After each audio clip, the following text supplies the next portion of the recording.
नमस्कार, मैं नियाज खान और आप देख रहे हैं NMF news. Uniform civil code यानी कि समान नागरिक संहिता कानून एक ऐसा कानून जो सभी धार्मिक समुदायों पर उनके व्यक्तिगत मामलों जैसे विवाह, तलाक, विरासत और गोद लेने पर समान रूप से लागू होता है।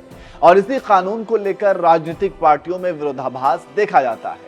यूनिफॉर्म सिविल कोड बीजेपी के घोषणा पत्र का एक अहम हिस्सा है। लोकसभा चुनाव हो या फिर किसी भी राज्य का चुनाव, हर चुनावी सभा में बीजेपी यूसीसी का जिक्र करती है और इसे लागू करने की बात कहती है। वहीं दूसरी तरफ विपक्षी पार्टियां यूसीसी जैसे कानून को सभी धार्मिक समुदायों के व्यक्तिगत मामले में हस्तक्षेप बताती है और इसका विरोध करती है। अभी हाल ही में कर्नाटक विधानसभा चुनाव में बीजेपी ने यूसीसी कानून को अपने घोषणा पत्र में शामिल किया था और कहा था कि अगर बीजेपी कर्नाटक में वापसी करती है तो वो यूसीसी को राज्य में लेकर आएगी। इसके अलावा उत्तराखंड सरकार ने भी यूसीसी पर विचार विमर्श और उसके लागूकरण को लेकर एक समिति बनाई है।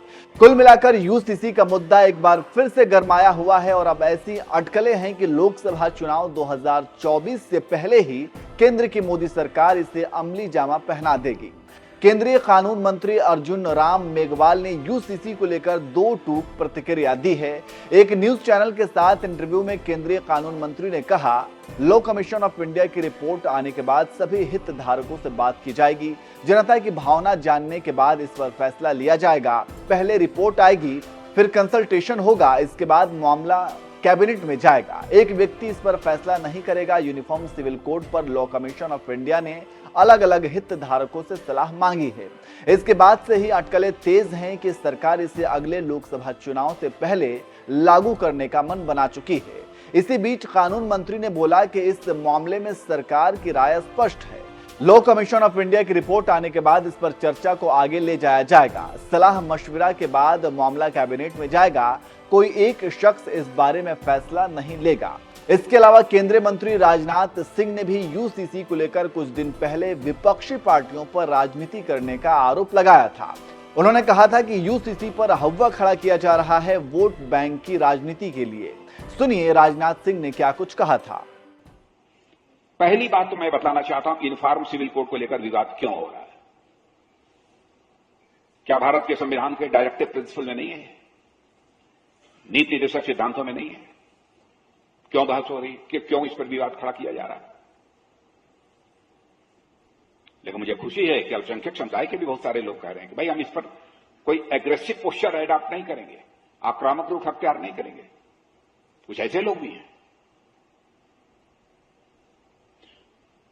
संविधान के इतर जाकर, संविधान से अलग हटकर कॉन्स्टिट्यूशनल प्रोविजंस का वायलेशन करते हुए, उसकी आगे बढ़ते हुए, उस सीमा को क्रॉस करते हुए कुछ यदि सरकार करे तब तो माना जाना चाहिए कि गलत है। और उसको हम लोगों ने तो बनाया नहीं था संविधान। बाबा साहब अम्बेडकर ने बनाया था, पंडित जवाहरलाल नेहरू थे, सारे एक से एक दिग्गज लोग थे, बनाया तो इन्हीं लोगों ने था।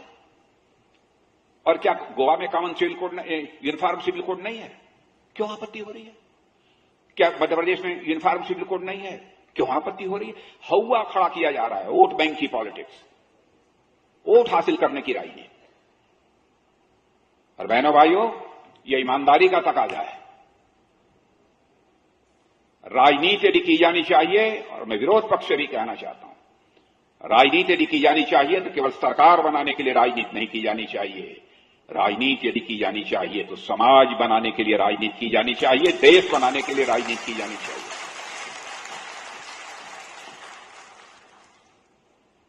और मैं बधाई देना चाहता हूं यहां के मुख्यमंत्री श्री पुष्कर सिंह धामी, जो इस मामले में उन्होंने पहल की है। दूसरी चीज, लॉ कमीशन ऑलरेडी सारे देश भर में इस पर बहस कर रहा है। बहनों भाइयों, हम किसी भी सूरत में हिंदू, मुसलमान, ईसाई के आधार पर देश को बांट नहीं सकते। हिंदू होगा, मुसलमान होगा, ईसाई होगा, सभी भारत माता के सपूत हैं, सभी भारत माता के सपूत हैं, सभी एक दूसरे के भाई भाई हैं। हालांकि आपको बता दें कि यूसीसी का मुद्दा कोई नया नहीं है, हमेशा बीजेपी से लेकर तमाम पार्टियों ने इसे भुनाया है।